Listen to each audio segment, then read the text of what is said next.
Today's video we're going to be testing a 1970s setup versus a 2023 setup. Welcome back to the channel guys, I'm Gary Martin and today we're going to be testing what the difference in distance is between a 1970s setup where we've got a Dunlop 65 golf ball and we've got a Paul Gibson club versus a Stealth 2 and a Pro V1 from 2023. Get in the comments what difference in distance are you predicting. I'm gonna say 40 yards, Dan. What do you think? I'm gonna go 70. 70, that's big. I mean, I would usually hit this about 290 to 310. So you're reckoning I'm gonna struggle to get 230-ish. Wow. Let's get in. Let's get stuck in. Right, so just before we start with the 2023 setup, I'm gonna show you some shots that the lads hit earlier. We've got Tom. What's your handicap, Tom? A very generous 15. Have you ever actually tried an old-fashioned golf club? I certainly have not, no. What's your thoughts? They look bizarre, really bizarre. And they weigh a ton. They feel like they weigh a ton at the head compared to modern day clubs. Well, let's have a look then. Let's give it your best. I mean, how far would you normally hit your driver, a good drive? 225, 230-ish, around that kind of number. Yeah, I'm not the biggest hitter in the world, so. Well, good luck. Cheers. Literally anything could happen, guys. You're probably not safe stood there, Gary. I could do with a crash helmet on studio.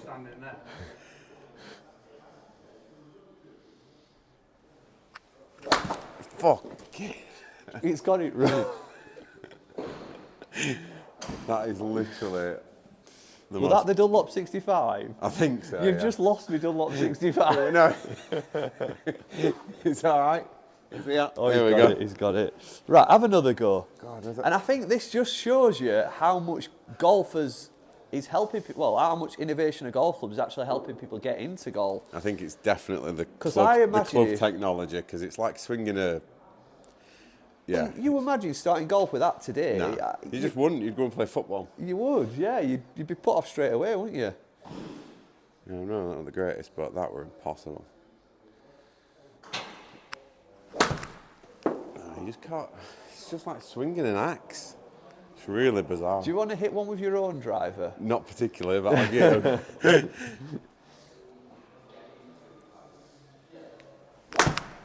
Lovely strike. I mean, that were a good strike, weren't it? Well, I thought you can't tell, can you?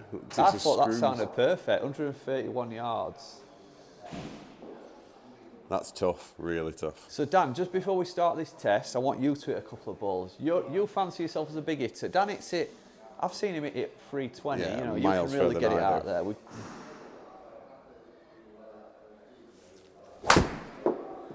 That were a great strike. No, that were.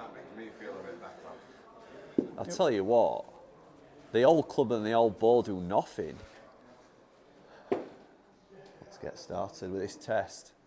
Right, so we're going to hit 5 shots with each club. I think that should give us enough data. We might have to delete any anomalies if I hit a bad shot.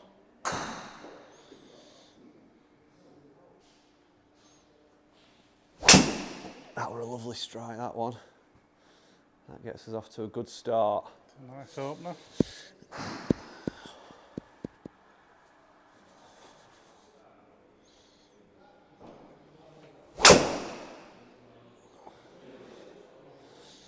Yep. Take that one. He's hitting it well. Well, I'm blocking that that left side at fairway out, which I'm happy about.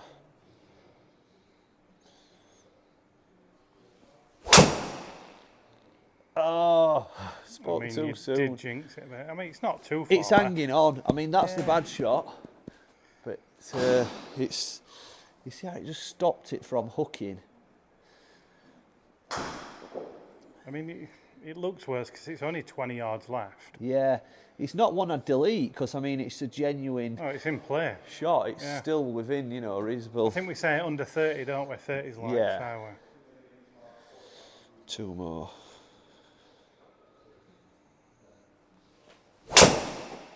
That were nice.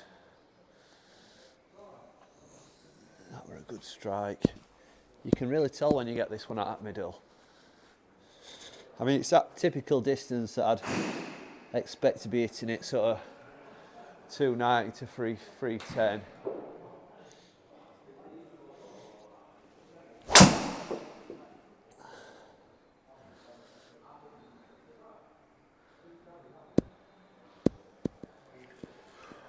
certainly happy with them, Dan. I don't think we need to do any more.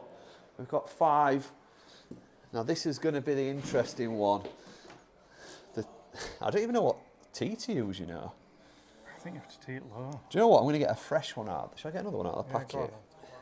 So I don't want anyone saying that we've used an old tatty ball, so we're going to get a fresh one out of the packet. Why don't they wrap golf balls like that anymore? I love that. Beautiful, it's like being in a sweet shop. How much were they, out of interest? Do you know what? They weren't that expensive. I got these off eBay. I think I paid about £2.50 a ball. Right. Which I suppose if you're going to make some use and productive content with them, it's not expensive, but I guess it is if you're just buying them for fun, isn't it? I'm going to try that red one to start with, but I think that could still be too high. Let's have a look.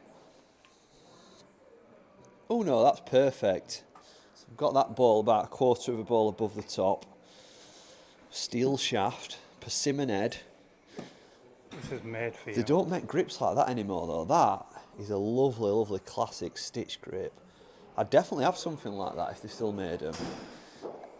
And I'll give you an idea of where you, because I'm probably never going to do it, but I actually thought at one stage trying to produce some classic grips, because I think there could be a business in that for someone. There's a bit of a side hustle, making some classics like this. No. There'd be plenty of golf pervs out there that would be all over that. It's an idea from me. You can, I'll have a bit of a retro bonus if it kicks off. Right. This better not go as far as Sam's fitted driver. I'll be having words with him. Oh, what's happened there? Gary's asking what happened. For those eagle-eyed viewers, there were loads of debris came up. That's what you call a top, Gary. Off the screen. Maybe it was dust. Was that a top? You definitely topped it. We're going to have to take that one out then. That's embarrassing. No, we can leave that one in. No, we're going to leave it in the video, but I mean in the results. Right. Not really often we get to see one of them, so we're going to take it. Saying that, I might have to try to make sure I sweep the surface a bit more. I'm trying to eat up on it, that's my problem. Yeah, this is what I struggled with. Maybe the old players hit down on it a bit more, you know. I bet they did. Went out, yeah. He's got all kinds of swing thoughts now. Get in the comments, guys, if you played golf in 1960s and 70s, did you used to hit down on the ball a bit more? Did you have your hands in front of the golf ball with? Because I think this hitting up on the balls is all of a modern thing. I'm sure I was taught with a bit of lean when I first started golf, even with a driver. Anyway, I'm blabbing on. Because tell you what, you've got to concentrate on that ball with this head. That's better. Sounded middle. That will be country best. Oh, I think my prediction's up money here, Gary. How far's it gone? 227 and I You are joking. I called 230. You've got to be kidding me. No. I've nailed that. Yeah. Look at that spin number there. I've absolutely nailed that. I'll tell you what, if you watch the first video, there's been a lot of improvement in clubs, hasn't there? It's not just the ball. Yeah. I'll tag the first video if you've not watched that, where we compared the Pro V1 versus the Dunlop 65 with a new 2023 club. I've nailed that. I'm going to have to break my back.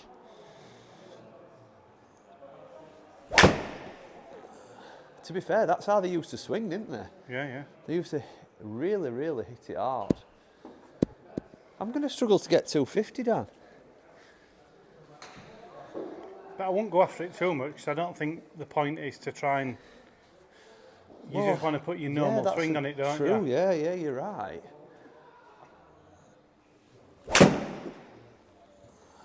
Look at spin on that. Oh, no. Gary, we've done it again. We better tell subscribers, haven't we?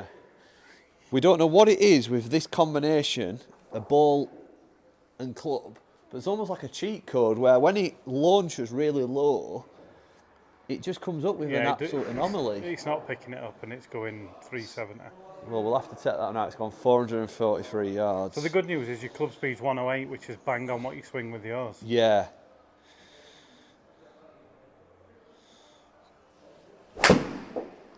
sounding nice. That were a good strike.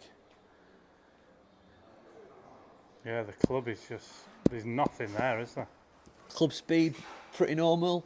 Club speed's bang on yours, so there's no difference there. I mean, we can see that after. The final one, I mean, I don't think I'm going to get over 250, and I didn't expect that. No, it's the ball speed and the spin. The spin's high. Yeah. And the ball speed's just really low.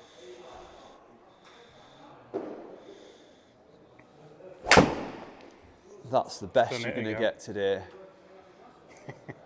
I wish this happened on course.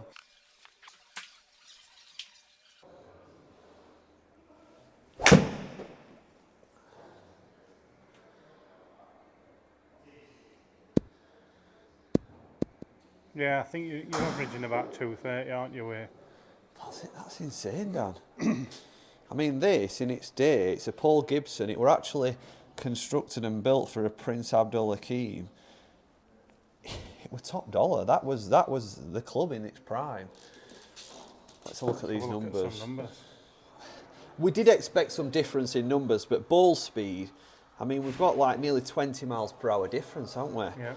We've got the ball speed's, obviously it's well done, but it's the spin that kills it as well. Well, yeah, exactly. I mean, there's no control of spin there, is there? So if you go to club data and we look how efficient they are, can you switch it over? Just before we do as well, look at the deviation on each number. You've got like a deviation of 4 on launch. We'll look at the spin. 2,000 deviation on spin between a good shot. That's where the new clubs have really come on into. Between a good shot and a bad shot with 2023 model, you've only got a difference of 350 spin. You know, launch 1.2. It's just, I mean, carry. Look at dispersion difference on carry. Yeah, it's a lot. It's mad. Let's have a look at ball club data. And then we can see how efficient they are. So, I mean, club speed with graphite shaft. I would have expected that I could have created a lot more club speed with a modern driver. Yeah. So that's a surprise to me. You know, graphite shaft, lighter weight club, and only managed to sort of increase or get 3 miles per hour more club speed. But if you look at efficiency, totally different. I mean, yeah. I'm absolutely flabbergasted with the challenge that the players in the 1960s, 70s and probably 80s had playing golf. I mean, that's incredible. That is absolutely incredible. I never knew the game was that hard for them. No, I mean, I'm not much of a golf guru back in there, but like, how long were the courses? But how long did they use to hit it? I mean, some of these records John Daly was setting and players like that, they were hitting these like over 300 yards. It's big then, isn't it? I think I'm going to conclude by saying that was an absolute surprise to me, and I'm sure it were to you. That was some challenge for them boys in 1960s and 70s. Fair play to them golfers. I mean, I don't know if I'd have been playing golf. It seems like a bit of an hard game to me, and I'm just glad I was born in this era. I think next game we have, maybe you could use old ball and club, and I can use modern thing, and it might level it up. Oh, I'm not sure about that. Guys, I'd just like to thank Worksop Indoor Golf Centre for getting us playing today. I mean, it's all full. A lot of courses are closed around here. If you've not checked them out, check them out online and get yourself down here. It really does help you keep your swing going. And if you're not subscribed, hit that subscribe button and we'll be seeing you in a couple of days' time. And also, don't forget to get in the comments. Let me know what you want to see next and we'll try and get that in there for you. Thanks a lot, guys. Bye.